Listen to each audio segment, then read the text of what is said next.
The whisper of the wind through the pines was a constant companion in Havenwood, a town nestled so deep within the forests of Maine that the night sky felt almost tangible.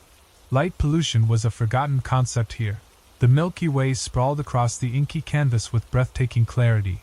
This pristine darkness was precisely what drew Amelia to Havenwood. A 24-year-old astronomy student. Bright-eyed and armed with a thirst for knowledge, she was on a research trip, meticulously documenting the Perseid meteor shower. Havenwood itself was a study in contrasts. Its quaint, almost anachronistic charm masked a subtle undercurrent of something else. The locals, while friendly, possessed a quiet reserve, a sense of knowing that Amelia couldn't quite decipher. They were accustomed to the night, respectful of its power, and deeply connected to the rhythms of the forest. Amelia had rented a small cabin on the outskirts of town, a perfect vantage point for her observations.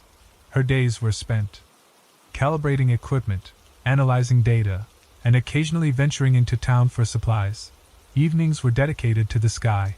Her telescope, a state-of-the-art piece of equipment, became an extension of herself, allowing her to pierce the veil of the atmosphere and delve into the mysteries of the cosmos. Initially, everything proceeded as expected. The meteor shower was spectacular, a dazzling display of celestial fireworks. Amelia diligently recorded the events, marveling at the beauty and chaos of the universe. But as the days passed, she began to notice anomalies, subtle shifts in the familiar patterns of the constellations. It started with a nagging feeling, a sense that something was out of place. A star that seemed slightly brighter than it should be. A constellation that appeared subtly distorted. At first, she dismissed it as fatigue or a trick of the eye. But the feeling persisted, growing stronger with each passing night. She checked her equipment, recalibrated her instruments, and consulted her star charts. Everything seemed to be in order, yet the anomalies remained. The more she looked, the more she saw. Stars seemed to flicker and shift, their positions subtly altering. Constellations seemed to warp and bend, as if viewed through a distorted lens. Amelia started documenting these discrepancies, meticulously recording their positions and magnitudes. She cross-referenced her data with historical records and online databases, searching for any explanation. But she found nothing. There were no reported supernovae, no known gravitational anomalies, no celestial events that could account for what she was seeing. The feeling of unease began to creep into her waking hours. She found herself staring at the sky during the day, searching for clues in the clouds and the sunlight. The familiar world around her began to feel alien, as if the very fabric of reality was unraveling. She was on the verge of a discovery, a revelation that could shatter her understanding of the universe, or drive her mad. And the clock was ticking, the midnight hour drawing ever closer. The subtle distortions in the constellations continued to plague Amelia's observations. What had begun as a nagging feeling had now solidified into a concrete certainty. Something was fundamentally wrong with the night sky. The familiar patterns, the celestial landmarks she had studied for years, were subtly shifting, morphing into something alien and unsettling. She focused her attention on a specific region of the sky, the area around the constellation Orion. The hunter, a familiar figure in the winter sky, now seemed off-kilter. The stars that formed his belt, usually a straight and unwavering line, were now subtly curved, as if bent by an unseen force. The red giant Betelgeuse, usually a steady beacon, flickered erratically, its light pulsing with an unnatural rhythm. Amelia spent hours poring over her data, comparing her observations with historical records and astronomical databases. She consulted with colleagues online, sharing her findings and seeking their input. But no one could offer a satisfactory explanation. Some dismissed her concerns as observational errors, others suggested atmospheric distortions or unusual solar activity. But Amelia knew that something more profound was at play. This wasn't a simple scientific anomaly. It was a fundamental alteration of the cosmos. The local townspeople, though, seemed strangely unfazed. Amelia had tried to broach the subject with a few of them, mentioning the strange occurrences in the sky. But they met her concerns with polite indifference, offering vague assurances that things always look a little different up here in Havenwood. Their nonchalance was unsettling, as if they were aware of something she wasn't. a secret that they were unwilling or unable to share. One evening, while buying supplies at the general store, Amelia overheard a hushed conversation between two elderly men. They were talking about the changes and the Watchers, their voices barely audible above the crackling of the wood stove. When Amelia approached them, they abruptly fell silent, their faces hardening into masks of polite disinterest. As the days turned into nights, Amelia's obsession with the celestial anomalies intensified. She slept less, ate less, and spent every waking moment glued to her telescope, searching for answers in the ever-shifting patterns of the stars. The line between reality and illusion began to blur, as if she were trapped in a waking dream. The atmosphere in Havenwood grew heavier, the air thick with an unspoken dread. The wind whispered through the trees with an eerie intensity, carrying with it a sense of foreboding. The animals seemed restless, their cries and howls echoing through the forest with an unnatural urgency. Amelia knew that time was running out. The midnight hour was fast approaching, and with it, the revelation that could shatter her understanding of the universe. She had to uncover the truth, no matter the cost, before it was too late. Before the sky revealed its true nature, and the Watchers made their presence known.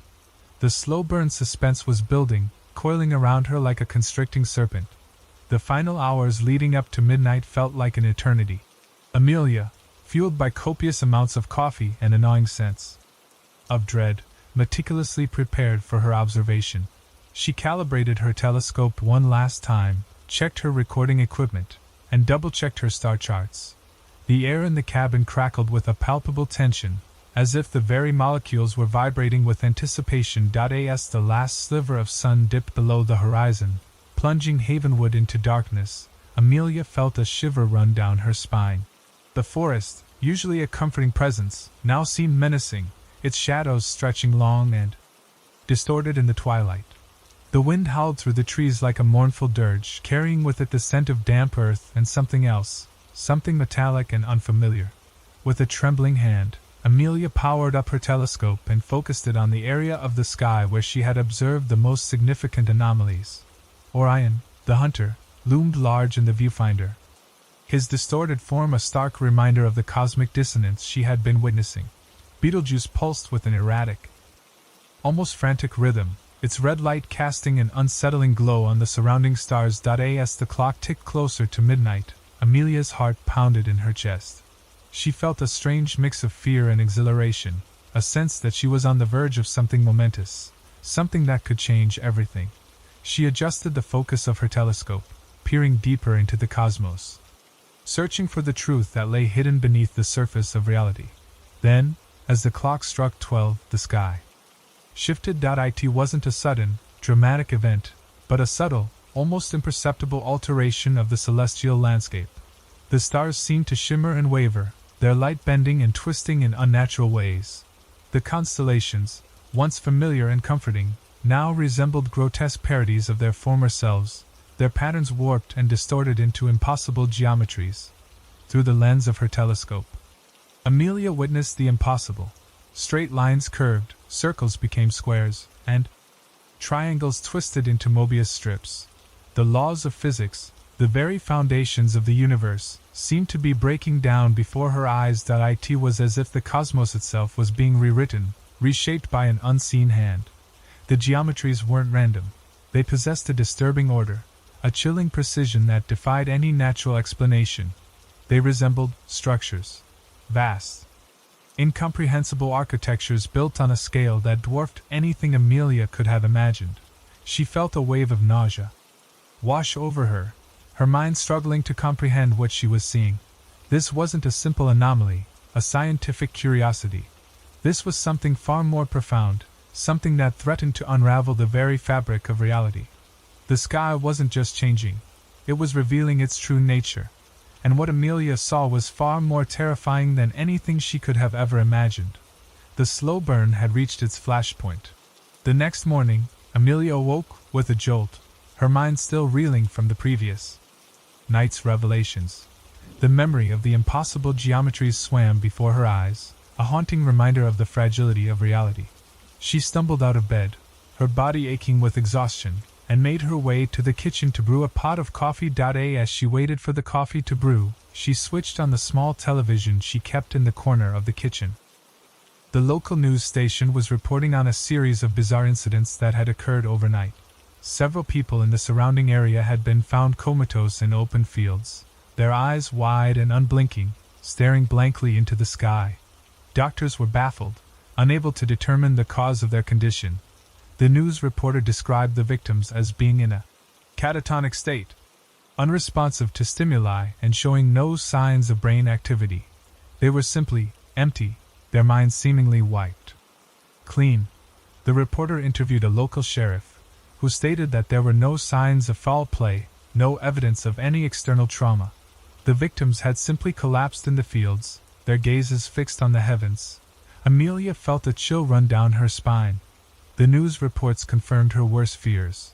The celestial anomalies she had witnessed were not just abstract distortions. They were having a tangible effect on the world. A terrifying consequence that she could no longer ignore. She grabbed her coffee and rushed back to her telescope, desperate to make sense of what she had seen. She replayed the footage she had recorded the previous night, meticulously analyzing the impossible geometries, searching for any clue, any pattern that could explain the comatose victims. As she watched the footage, she noticed something that she had missed before. Embedded within the complex structures, hidden amongst the swirling lines and distorted shapes, were symbols. Faint, almost imperceptible glyphs that seemed to pulse with an inner light. Amelia paused the footage and zoomed in on one of the symbols. It resembled a stylized eye, a single, unblinking orb surrounded by a series of concentric circles. The symbol seemed familiar, yet she couldn't quite place it. She had seen it somewhere before, but she couldn't remember where. Suddenly it hit her. She had seen the symbol in an ancient text, a book on occult symbology that she had stumbled across in a used bookstore years ago. The symbol, according to the text, represented the Watchers, celestial beings who observed humanity from beyond the veil of reality. The realization sent a wave of nausea washing over her. The sky wasn't just changing, it was revealing the presence of something else. Something ancient and powerful, something that had been watching humanity for centuries, perhaps millennia. And now, it was making its presence known. The mystery deepened, twisting into a terrifying unknown. As Amelia grappled with the implications of her discovery, a jarring alert blared from the television. The local news broadcast had been interrupted by an emergency message, a nationwide warning that sent a fresh wave of panic through her. The message, displayed in stark red letters against a black screen, was chillingly direct. Attention, do not look at the sky after midnight. Do not look up.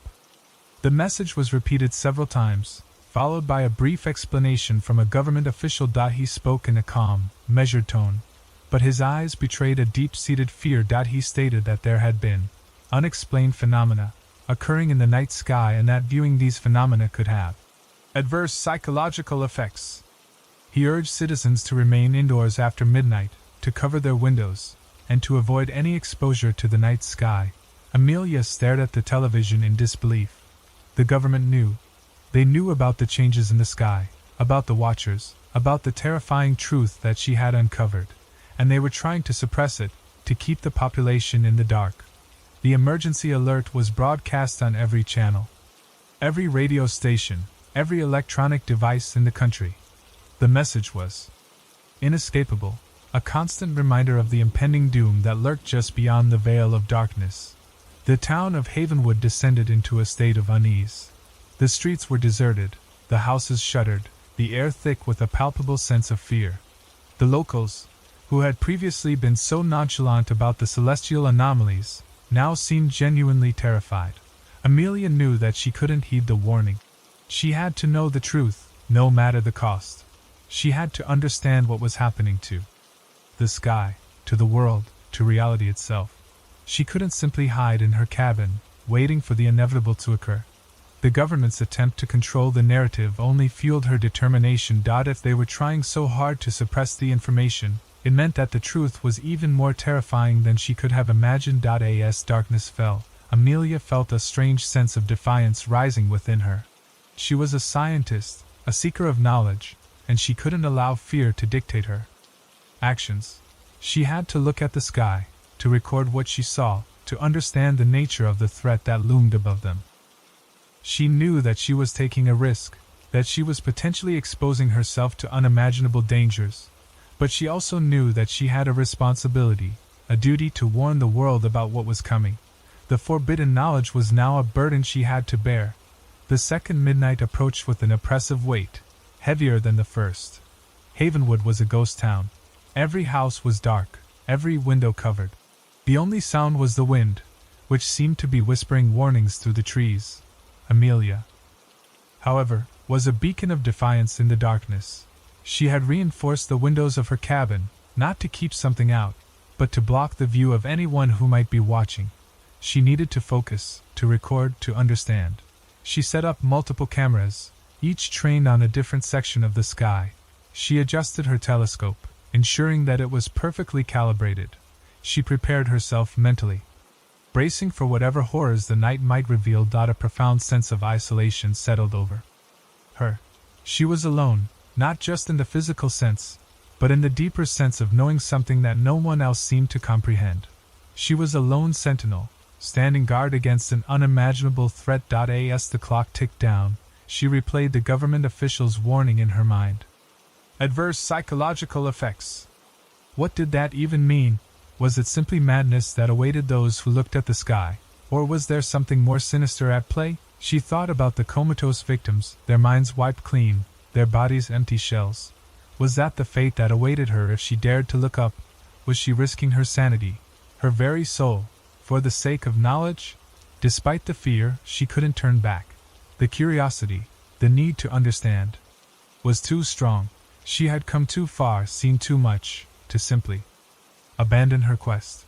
She was driven by a force greater than herself, a force that compelled her to seek the truth, no matter the consequences. As the clock struck 12, Amelia took a deep breath and activated her recording equipment. She focused her telescope on the sky, her eyes fixed on the lens. The familiar stars were gone, replaced by the impossible geometries, the grotesque architectures, the pulsing symbols of the watchers. But tonight there was something different.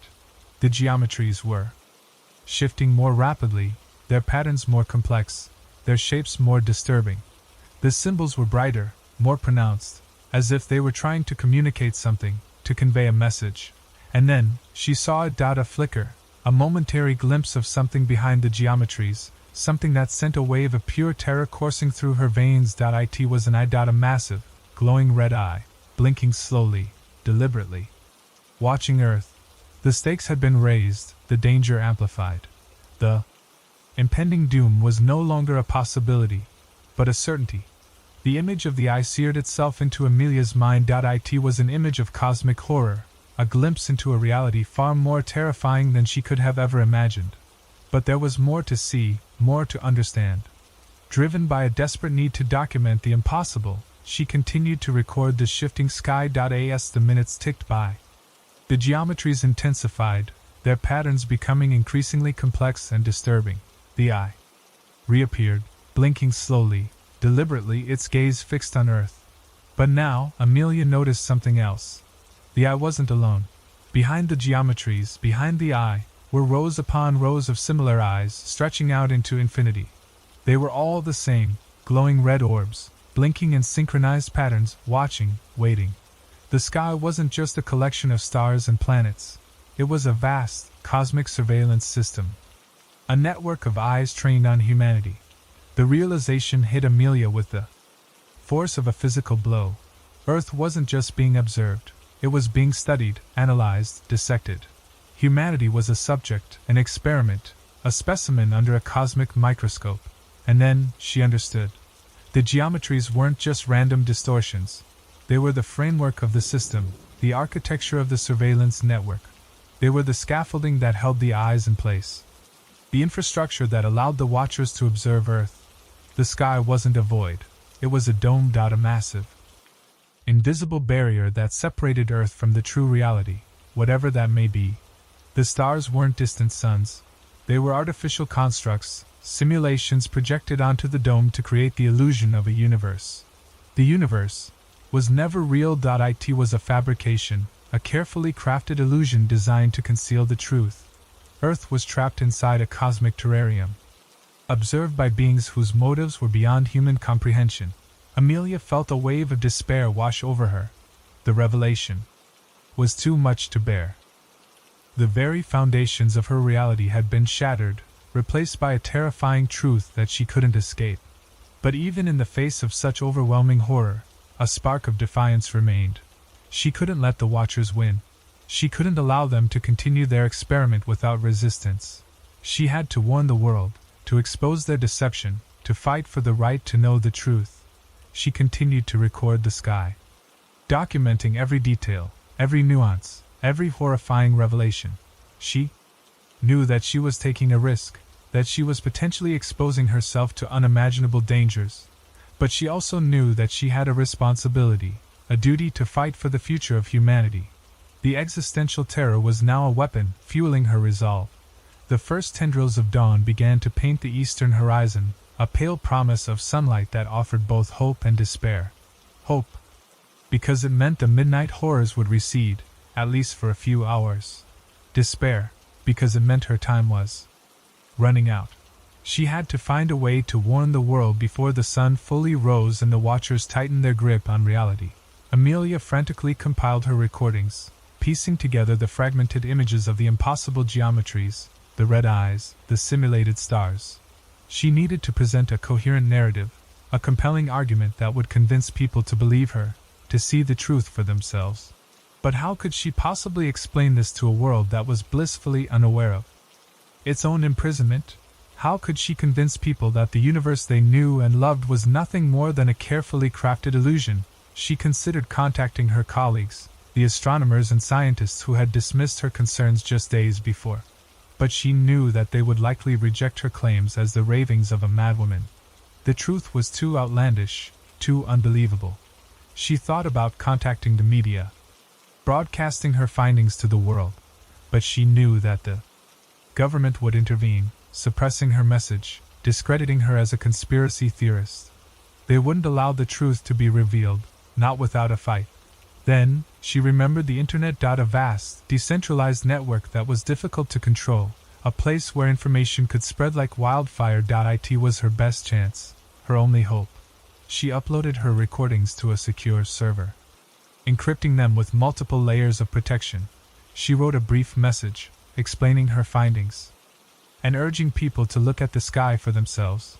She included instructions on how to bypass the government's censorship and access the hidden data. She knew that she was taking a huge risk. The Watchers were undoubtedly monitoring the internet, searching for any signs of dissent. But she had to try. She had to give humanity a chance to break free from its prison. As she prepared to upload the message, she heard a noise outside. A rustling in the trees, a snapping of branches. She peered through the window, but saw nothing. The forest was silent still, but she knew that she wasn't alone. The Watchers were coming.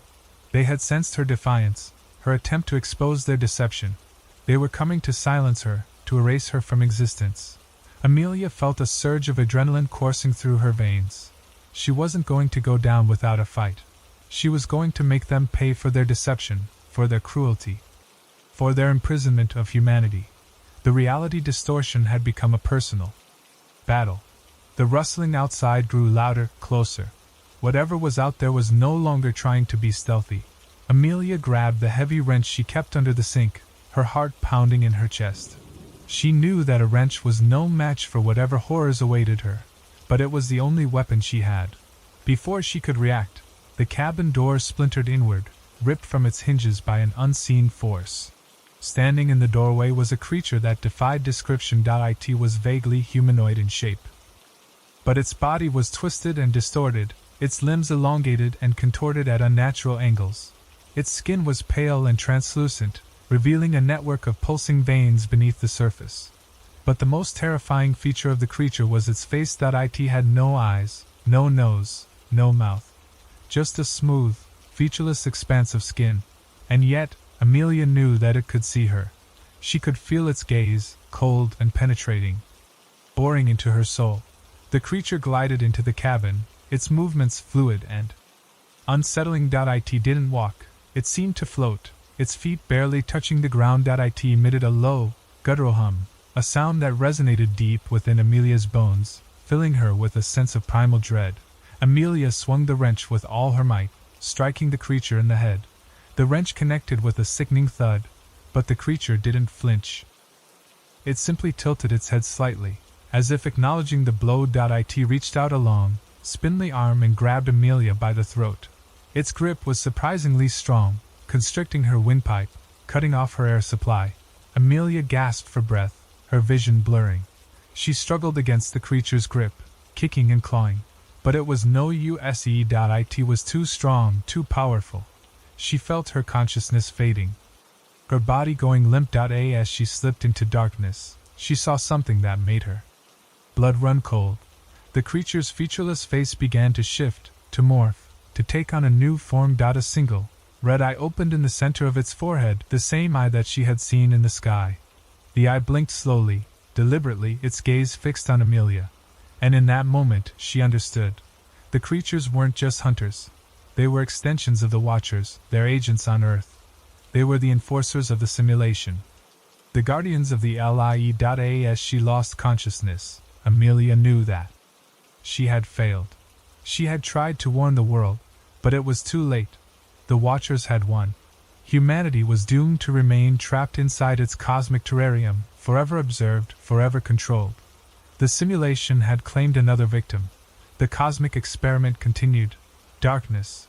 That was the first thing Amelia perceived. A suffocating, all-encompassing darkness that pressed in on her from all sides. Then, a searing pain in her throat, a raw, burning sensation that reminded her of the creature's grip. She gasped for air, her lungs burning, her head throbbing. She tried to move, but her limbs were heavy, unresponsive.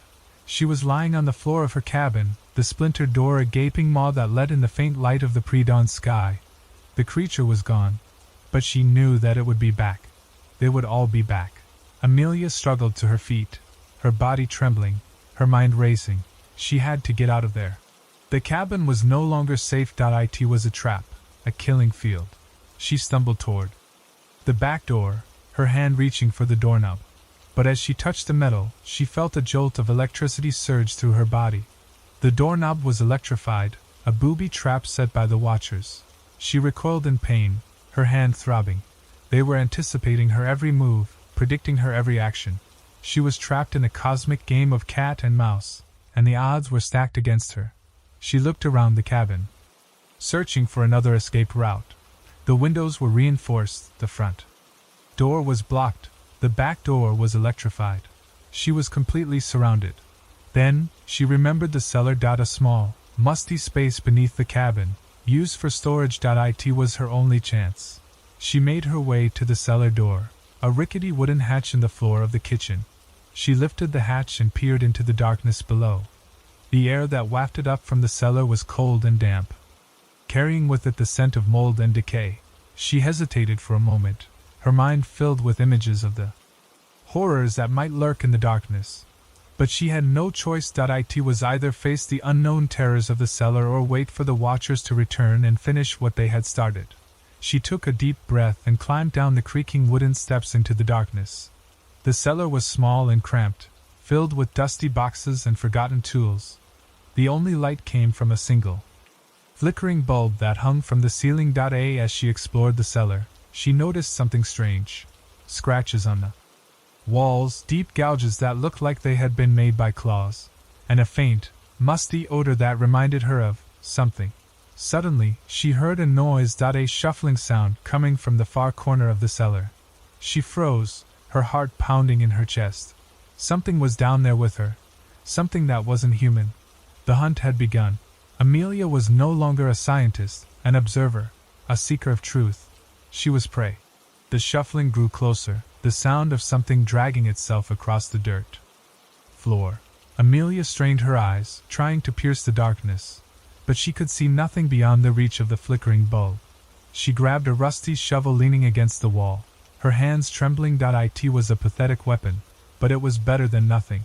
She held it in front of her, ready to strike at whatever emerged from the shadows. The air grew colder, the musty odor intensified, and the shuffling stopped. The silence was deafening, broken only by the frantic beating of Amelia's heart. Then, a pair of glowing red eyes appeared in the darkness. They were small, beady eyes, but they shone with an unnatural intensity, reflecting the flickering light of the bulb. A creature emerged from the shadows, its form barely discernible in the dim light. It was small and hunched over, its body covered in matted fur. Its face was hidden by a mass of tangled hair, but Amelia could see its sharp teeth and its long, clawed fingers. It was a dog, but not an ordinary dog. This was something else. Something twisted and corrupted, something that had been warped by the influence of the Watchers. The dog lunged at Amelia, its teeth bared, its eyes burning with hatred. Amelia swung the shovel with all her might, striking the dog in the side. The dog yelped in pain and stumbled backward, but it quickly recovered and attacked again. Amelia fought desperately, swinging the shovel, kicking, and screaming.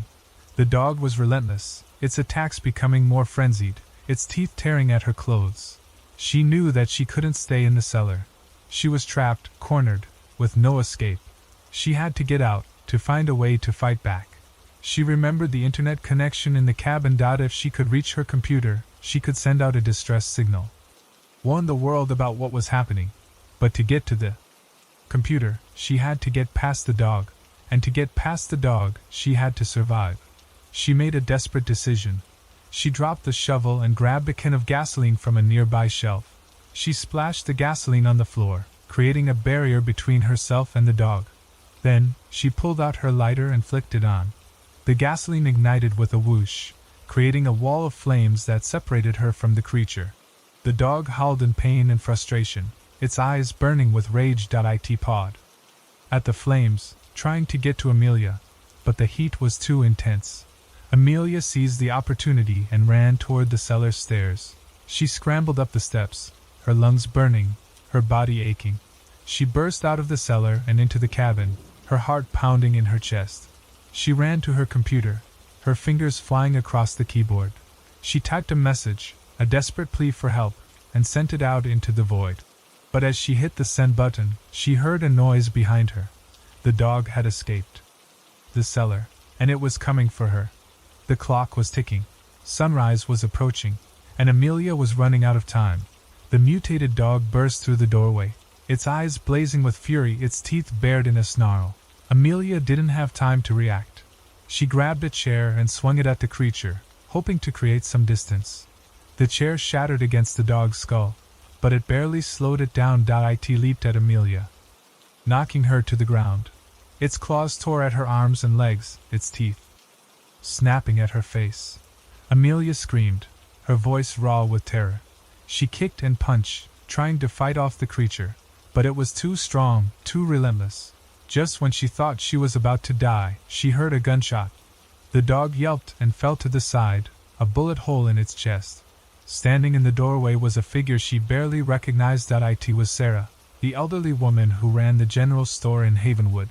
She was holding a shotgun, her face grim, her eyes filled with a mixture of fear and determination. "Get up, girl!"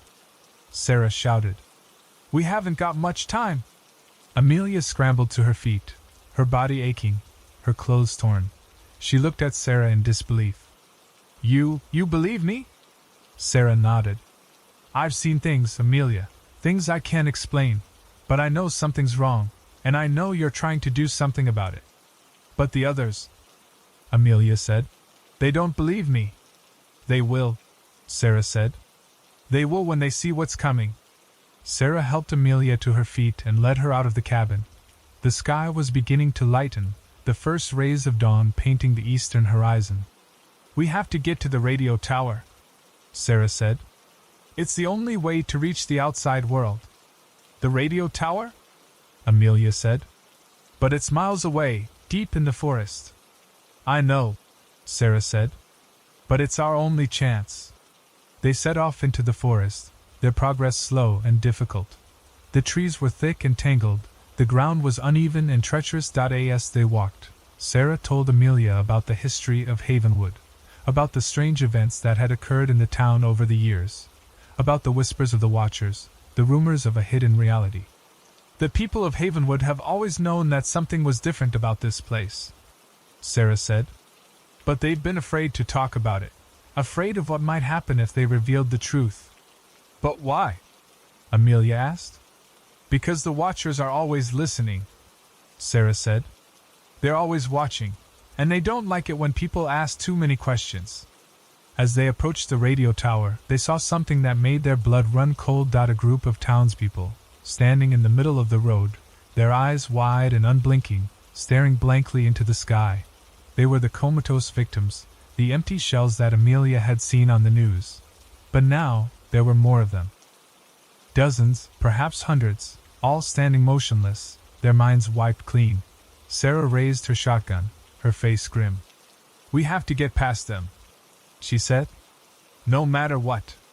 "Stay behind me, Amelia," Sarah said, her voice low and steady. She raised her shotgun and took a step forward, her eyes fixed on the comatose townspeople. As they approached the group, Amelia felt a strange sensation, a tingling in her skin, a pressure in her head. It was as if she was being scanned, analyzed, dissected by an unseen force. The townspeople remained motionless, their eyes fixed on the sky. But as Amelia and Sarah drew closer, they began to stir. Their heads turned slowly, mechanically, their gazes shifting from the sky to the two women. Their faces were blank, devoid of emotion. But their eyes were filled with a cold, empty void that sent a shiver down Amelia's spine. They began to move toward Amelia and Sarah, their movements slow and deliberate, their arms outstretched. They were like puppets, controlled by an unseen hand. Sarah fired a warning shot into the air. The sound echoed through the forest. But the townspeople didn't flinch.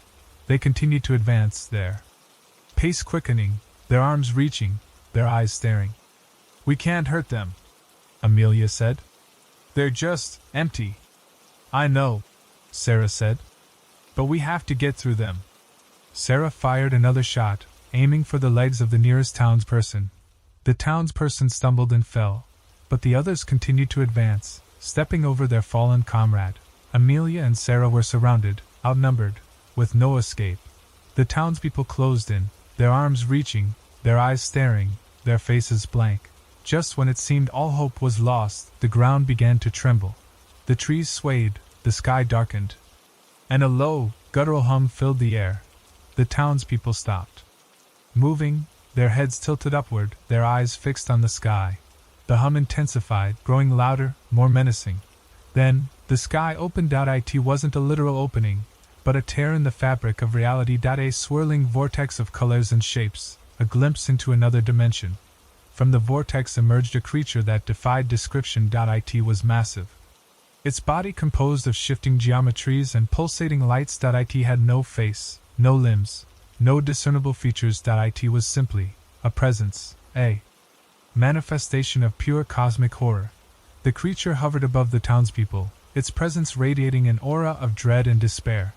The townspeople began to tremble, their bodies convulsing, their eyes rolling back in their heads.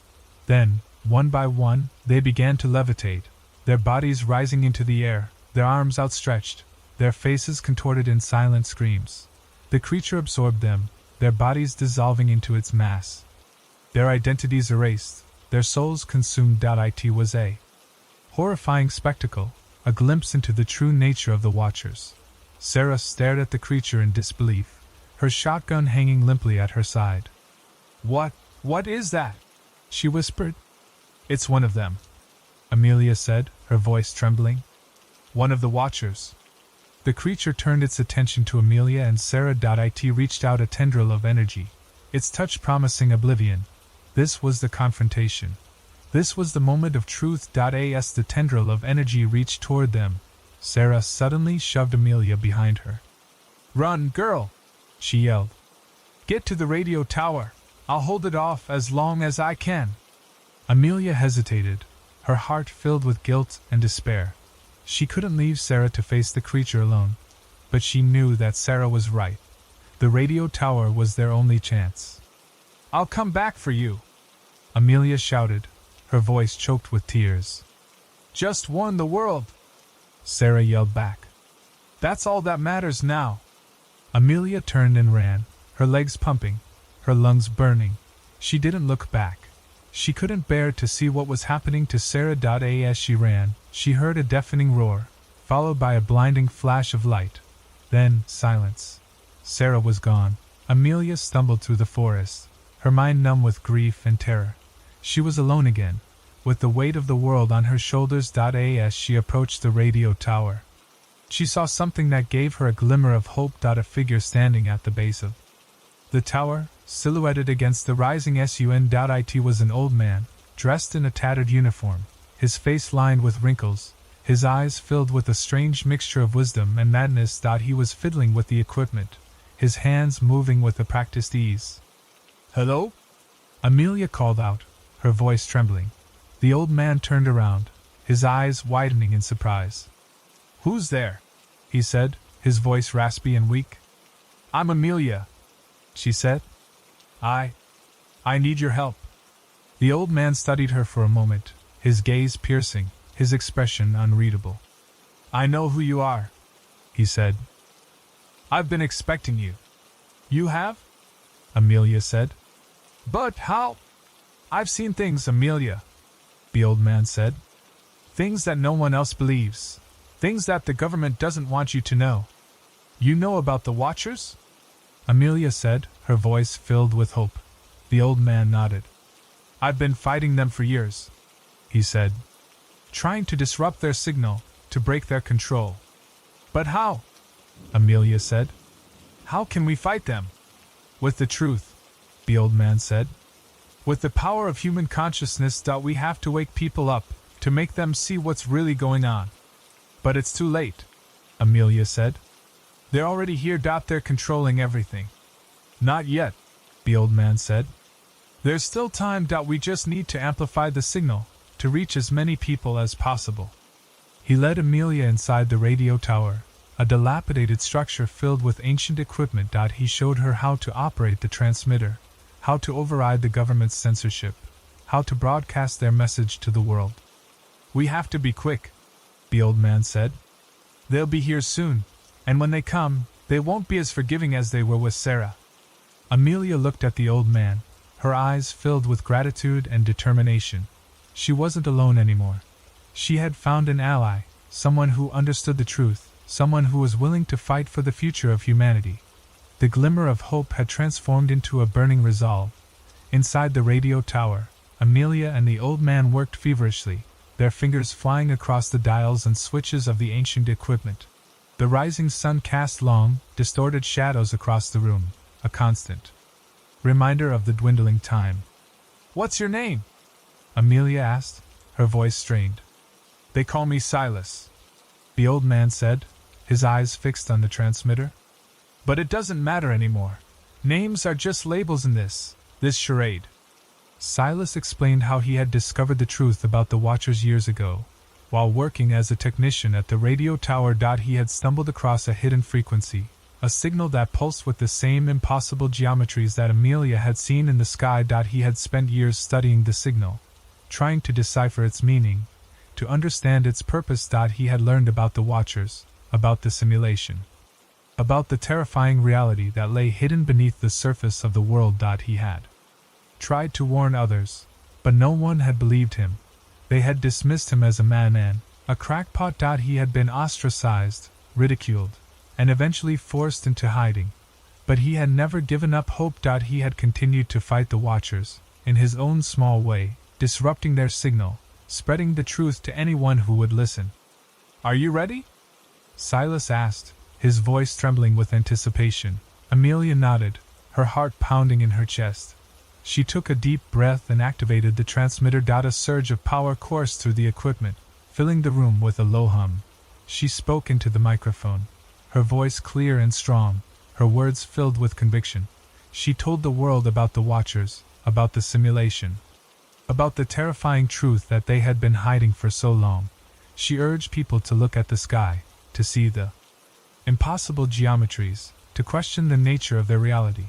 She told them that they were not alone, that there were others who knew the truth, who were willing to fight for their freedom. As she spoke, she heard a noise outside. A scraping sound, a clanking of metal. The Watchers were coming. Silas rushed to the window and peered outside. His face paled. "They're here," he said, his voice filled with dread. "They're surrounding the tower." Amelia continued to speak, her voice growing louder, more urgent. She knew that time was running out. She had to reach as many people as possible before the watchers silenced her. Suddenly, the door burst open and a group of creatures stormed into the room. They were the same creatures that Amelia had seen in her cabin, the twisted, distorted humanoids with the featureless faces. They moved with unnatural speed and agility. Their eyes glowing red, their arms outstretched. They were the enforcers of the simulation, the guardians of the lie. The final stand was at hand. Silas grabbed a wrench and charged at the creatures, swinging wildly, his eyes blazing with a righteous fury. Amelia continued to speak into the microphone, her voice unwavering, her words echoing across the airwaves. The creatures swarmed Silas, their movements too fast, their strength too great. He fought bravely, but he was no match for them. They overwhelmed him, their claws tearing at his flesh, their teeth snapping at his bones. Amelia watched in horror as Silas fell to the ground, his body broken and bleeding. But even in his final moments he smiled, his eyes fixed on Amelia, urging her to continue.